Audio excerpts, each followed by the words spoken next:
All right. So we're gonna go hang out with Liz Warren on this International Women's Day. Thank you to all the women out there. Thank you for all you do and all you put up with in this world. And let's get started. So, for those of you who don't know, Liz Warren is a senator from Massachusetts. I find her to be one of my favorite politicians in America, for a number of reasons. The reason I really admire her is her willingness to tackle Wall Street. I've never seen someone interrogate Wall Street executives on their business practices with the sort of thorough financial market knowledge that Elizabeth Warren does. So, one of my biggest priorities in any election is, all right, who's going to be a watchdog on Wall Street. Bernie Sanders talks about it as well.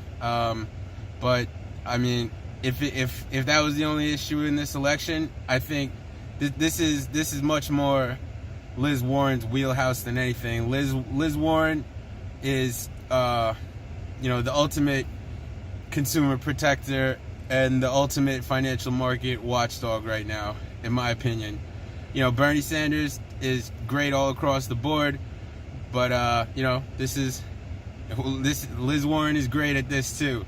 She's probably even more of an expert in this field than he is. I don't know personally, but from what I've seen, I know they both care about it, but from what I've seen, Liz has a very thorough knowledge of it. So I'm going to a rally right now on this Friday, and I support her. Should she win the primary, I would be thrilled and honored to vote for her as president of the United States in the general. And going back to the financial market topic just one last time. I understand that was something Trump talked about a lot. So I understand the appeal for a lot of people, who are also frustrated with these sort of business practices, why they would be gravitated towards voting for Donald Trump. But it was just so obvious to me, at least, and to a lot of, to a lot of people, that he was just talking the talk and he had no intention of actually, harming Wall Street. And I think he turned around and proved that with his tax cut right off the bat. I think he cut corporate taxes from like 35 to 18%. He gave a temporary tax cut to the middle class, but he wrote in a permanent tax cut to higher wage earners, and it's outrageous. Nothing's permanent. I'm sure some legislation someone in the future will be like, whoops, no. Whatever Donald Trump did is over now, just like he did to Obamacare. But let's try to keep this about Liz Warren. I think she's great. A lot of people on the left are frustrated with her because she chose to endorse Clinton at the last moment in the 2016 election over Bernie Sanders, even though many people recognize that ideologically she's much closer to Bernie Sanders. But Liz Warren, I don't think she's ever made any claim. She's never really made any claim to being a moderate Democrat, or whatever that means. She doesn't try to be a centrist. She doesn't advertise being a centrist the way some of these other Democrats do.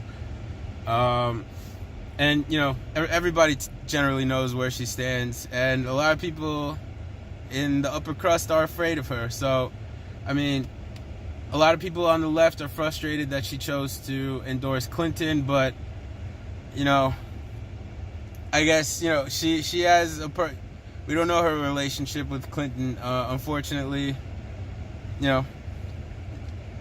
Not everything is about ideology in practice.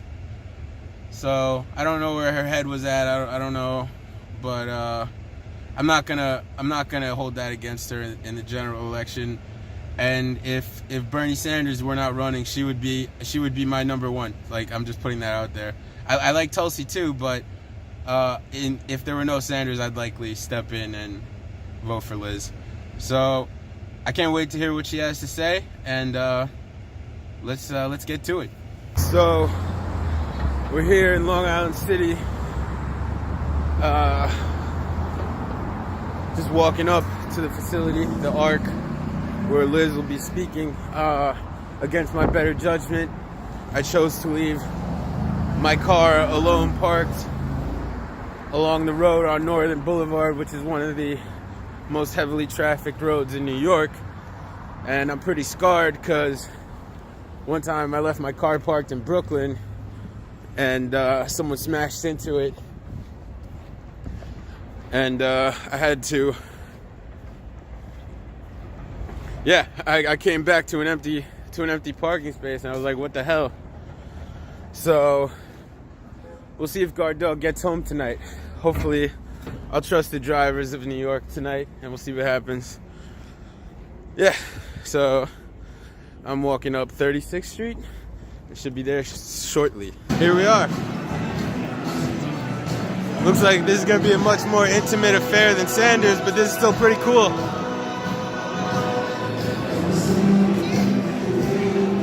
I don't know if I'm going to be able to set my tripod up anywhere, though. But here we are. I don't know. It's called the ARC. I don't. It looks like a warehouse. I don't know if this is like a performance art space or anything, but oh shit!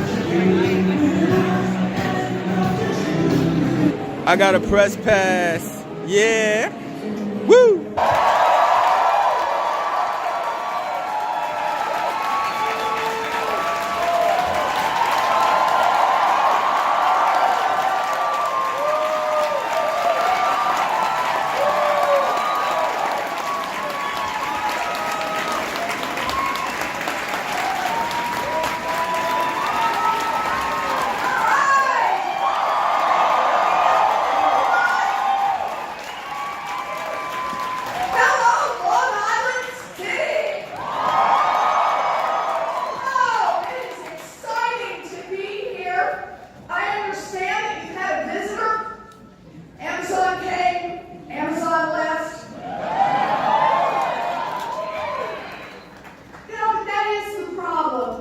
In America today, we have these giant tech companies that think they rule the earth.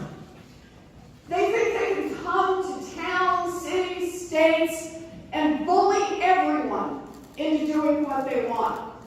They think they can scoop up all of our personal data and sell it to whoever they want for whatever purposes.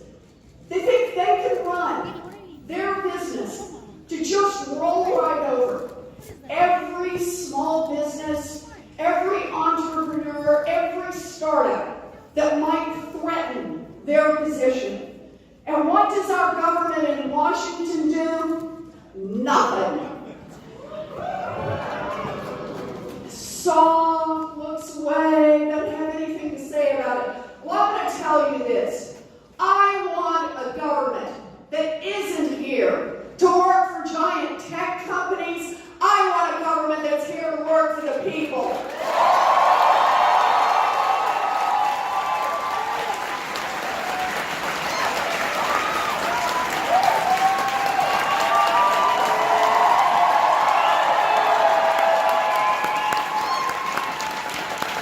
And today, I made a down payment on that. It is time to break up America's tech giants.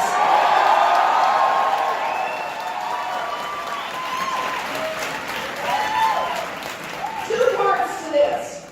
Giant company like Amazon runs a platform. Everybody who really wants to try to sell goods gotta come to that platform if they're gonna do it online, right?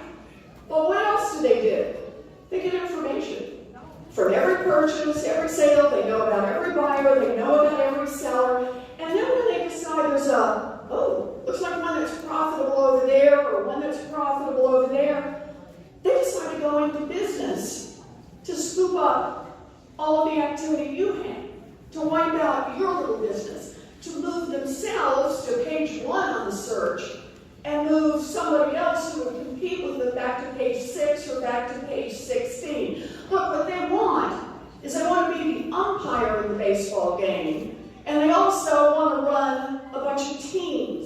in the game. So my view on this is you can be an umpire or you can own a team, but you can't do both at the same time. So let's break up that.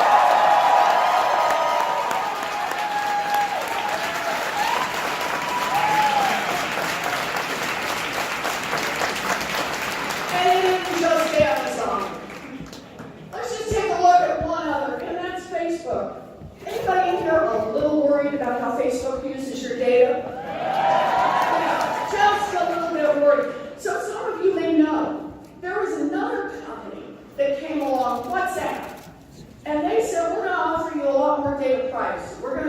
That's going to be a part of our sales pitch here. And boy, they started getting customers. So Facebook had a choice. Facebook could A, get better on privacy, or B, they could just buy out the competition. What did Facebook choose? Just buy out the competition.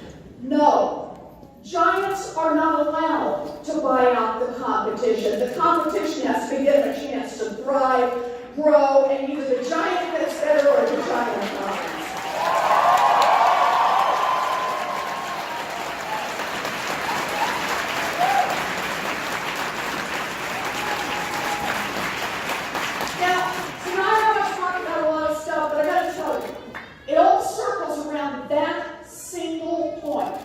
And that is, who does government work for? Is it just there to work for the wealthy and the well-connected? Just there to work for the giant corporations? Just there to do the bidding of the richest people on earth? Or do we want a government that works for the people? That's why I'm in this fight.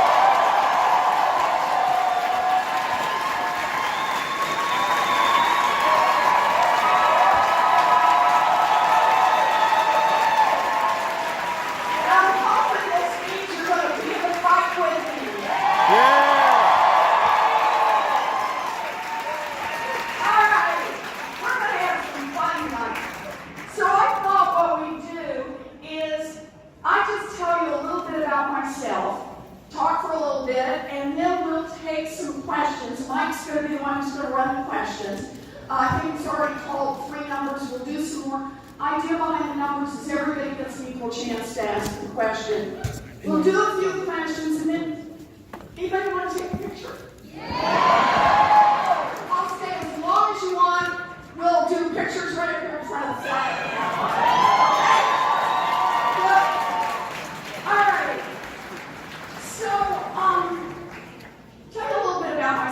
I was born and raised in Oklahoma. Yeah! All right. Yeah, boomer sooner, baby. All right. So I'm born and raised in Oklahoma. I was what used to be called a late in life baby. My mother referred to me as the surprise. I have 3 older brothers. All 3 of my brothers went off and joined the military. That was their chance to be part of the middle class. I was in middle school when my daddy had a serious heart attack, which is the 3 of us then, my mama, my daddy, and me. And my mama and I thought that he was going to die. And he didn't die. He made it home, but it was a long, long time that he couldn't work. And we lost the family station wagon. Every night, my mama would put me to bed, she'd kiss me goodnight, and then I'd hear her talk in the other room. And this is when I learned words like mortgage and foreclosure. And so one day, I walk into my folks' bedroom, and laying on the bed is the dress. Some of you may know the dress. It is the one that comes out only for weddings, funerals, and graduations. And my mother has it laid out on the bed, and she's in her slip and her stocking feet, and she's pacing, and she's crying, and she's talking, not to me, she's just talking, and she's saying, "We will not lose this house. We will not lose this house. We will not lose this house." She was 50 years old. She had never worked outside the home, and she was terrified. So finally she pulls this dress on, she puts on her high heels, she blows her nose, and she walks to the Sears Roebuck. And she gets a minimum wage job answering phones. And that minimum wage job saved our house, and it saved our family. And if you want to know who I am, that's the story written on my heart, all the way around.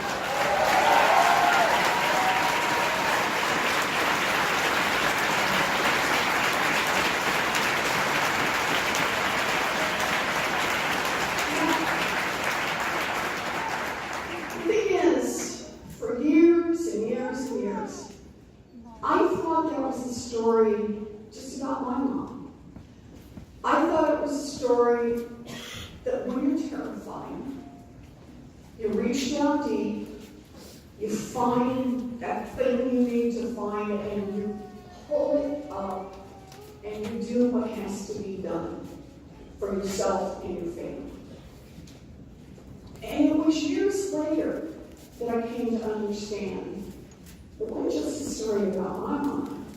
It was a story about millions of people all across this country who, even when they get scared, they reach down deep, they find what they have to find, they pull it up, and they do what they have to do to take care of themselves and their families. And it was only years after that that I came to understand that it was also a story about government. Because here's the deal. When I was a girl, a minimum wage full-time job in America would support a family of 3. Today, a minimum wage job in America will not keep a mama and a baby out of poverty. And that is why I am in this fight.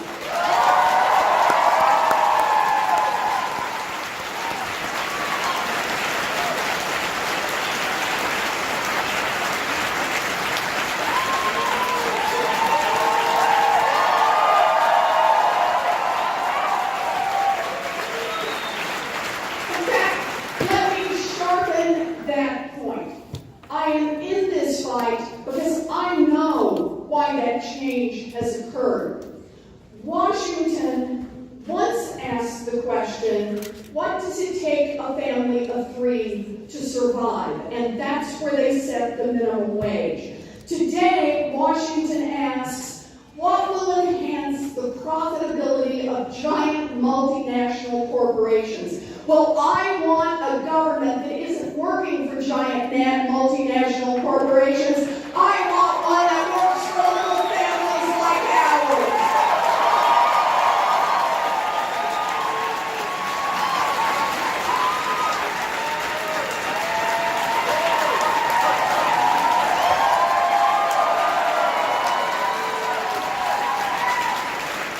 So,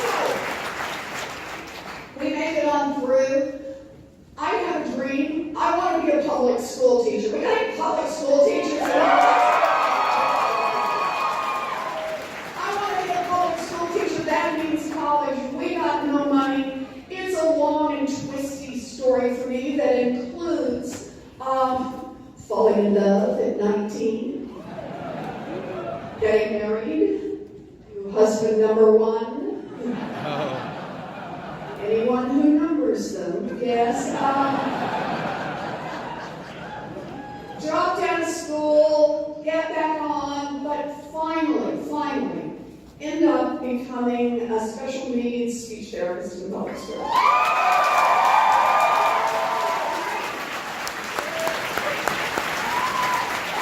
love that work.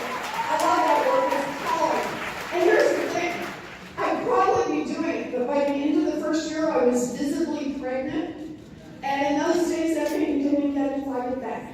So I'm home with a little baby. I made this crazy decision to head off to law school. I go to law school, baby on the hip, have another baby. You will detect a pattern to this.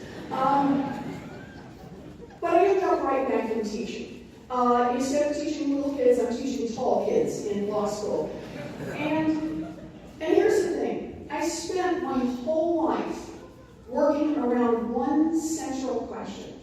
and that is what's happening to working families in America. Why is America's middle class getting hollowed out? Why is the path for hard-working people getting so much rockier and so much steeper? And for people of color, even rockier and even steeper. What has gone wrong in America?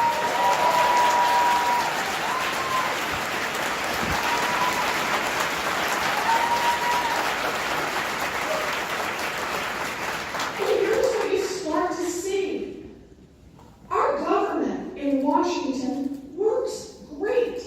It works fabulously for giant drug companies, just not for people who are trying to get a prescription filled. Yeah. It works great, totally fabulously for giant oil companies that want to drill everywhere, just not for people who see climate change bearing down on them.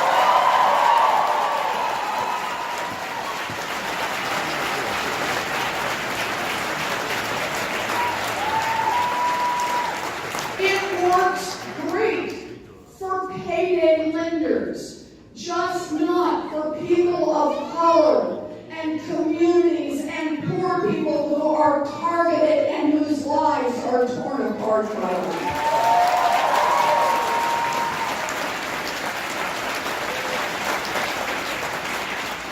When government works great for those with money and power, and not for the rest of the people, it is corruption, plain and simple, and we need to call it out.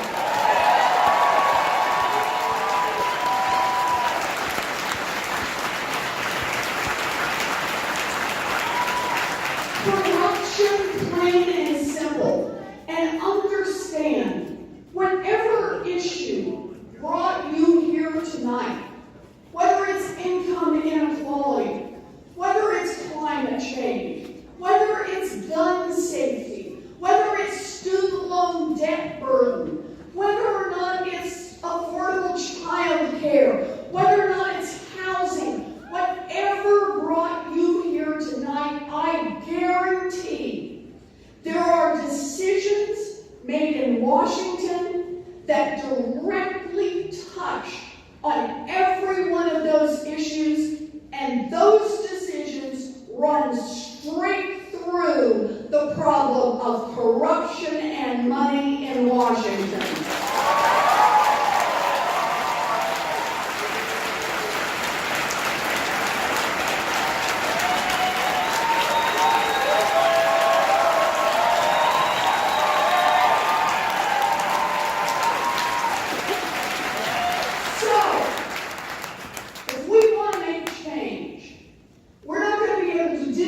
By nibbling around the edge.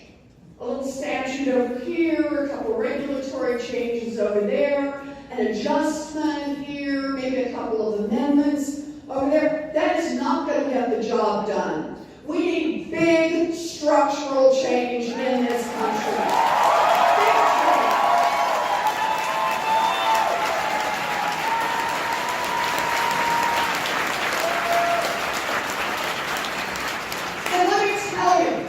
Where we need to start. We need to start by tackling corruption head on. Yeah. So, I've got the biggest anti-corruption bill since Watergate.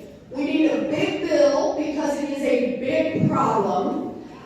And I'm ready to go after corruption in our government. Okay.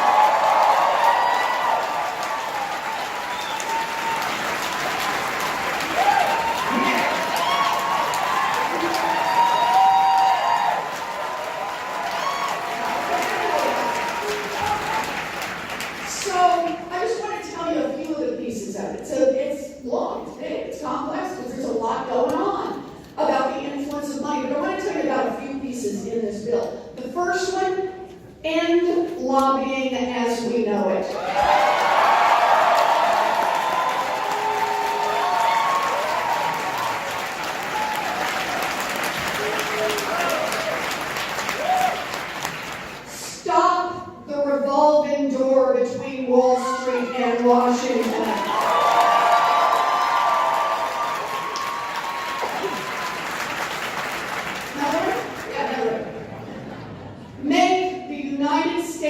Supreme Court follow basic rules of ethics.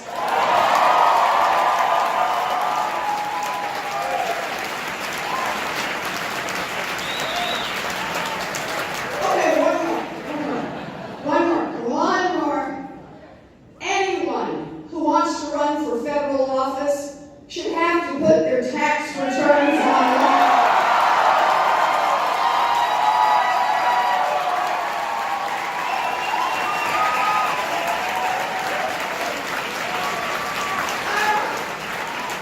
That's number one. We've got to change the rules in Washington, attack corruption head on. Number two, we got to change the rules in this economy. And here's the problem we got. You got to remember what's gone wrong here. We've got these giant corporations. Do I have to tell this to folks in Long Island City? Who just think they can come in and roll over everyone. They can roll over workers. They can roll over neighborhoods. They can roll over consumers. They can roll over local business. They can roll over the local government. They think they can roll over everyone. We need structural change. So let me start with the first one. Best kind of structural change is we need workers to have more power, and that means stronger unions.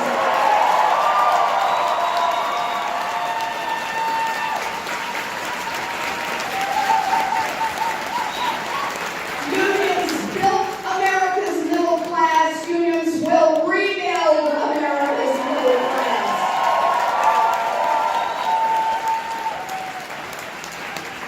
More power in the hands of the workers. But here's the second part we got to do. We need to look at this overall economic structure, and I put forward something called the ultra-millionaires' wealth tax. So let me tell you about this tax. Anyone in here who's got more than $50 million in assets? Probably not going to like it. But this says if you built one of the great fortunes in America, $50 million and up, then we're going to, well, or inherited it, right?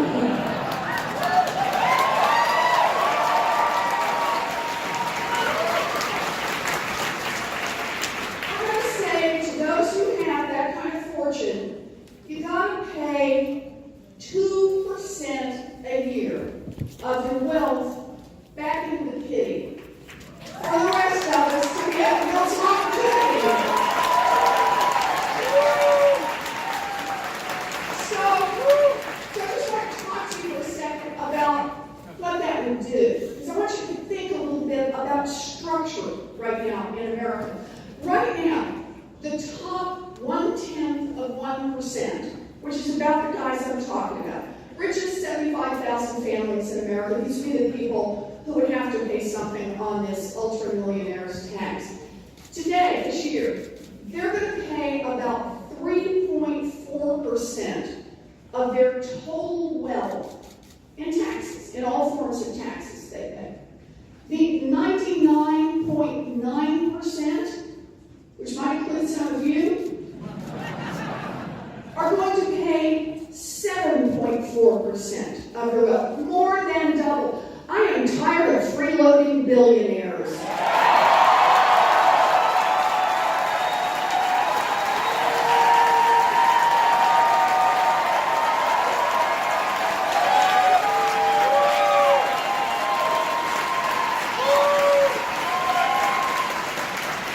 fact, think of it this way, because this really is crucial. You built a great fortune or inherited it. Good for you. Good for you. You had a great idea. You got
as part of the description of the list.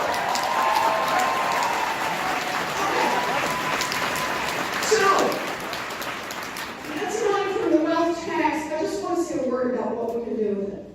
I put out a proposal now for universal child care.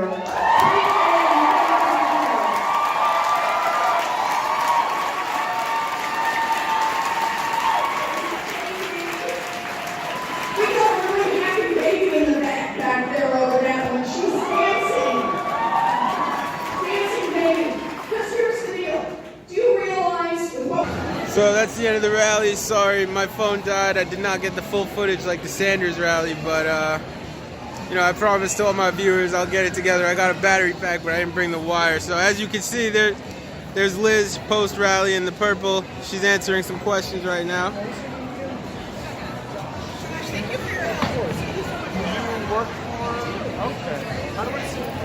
Yeah, I was thoroughly impressed though. Everything she said, she took questions off the cuff, and I can guarantee you she took those questions for real because I saw people signing up to ask them, and she answered them all spectacularly. I'm sorry again I couldn't record it, but Liz Warren, one of my favorite candidates. I hope she does great, and I was impressed tonight. So have a good one.